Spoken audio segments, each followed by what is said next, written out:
सामनाच्या रोखठोक सदरातनं मुख्यमंत्री एकनाथ शिंदेंसह अजित पवारांवर जोरदार निशाणा साधण्यात आलेला आहे। अजित पवार यांचा एकही उमेदवार निवडून येऊ नये यासाठी शिंदे आणि त्यांच्या यंत्रणेनं खास प्रयत्न केल्याचा हल्लाबोल या रोखठोकच्या सदरामधनं करण्यात आलेला आहे। एकनाथ शिंदेंनी निवडणुकीमध्ये पैशांचा अफाट वापर केल्याचा आरोपही या सदरातून करण्यात आलेला आहे।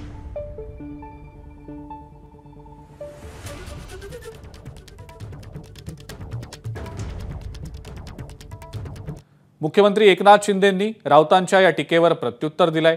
4 जूनला दूध का दूध पानी का पानी होणार असल्याचं मुख्यमंत्र्यांनी सांगितलं। एकनाथ शिंदेंनी यंत्रणा लावली आणि अजित पवारांचे उमेदवार पाडण्यासाठी एक प्रकारे पैसे खर्च केले। हा जावई शोध कोणी लावला? अरे आमची महायुती आहे आणि तुम्हाला सांगतो महायुती मजबूतीने काम करते। निवडणुकांचा रिझल्ट 4 तारखेला येईल तेव्हा कळेल सगळ्यांना दूध का दूध पानी का पानी। एबीपी माझा, उघडा डोळे बघा नीट।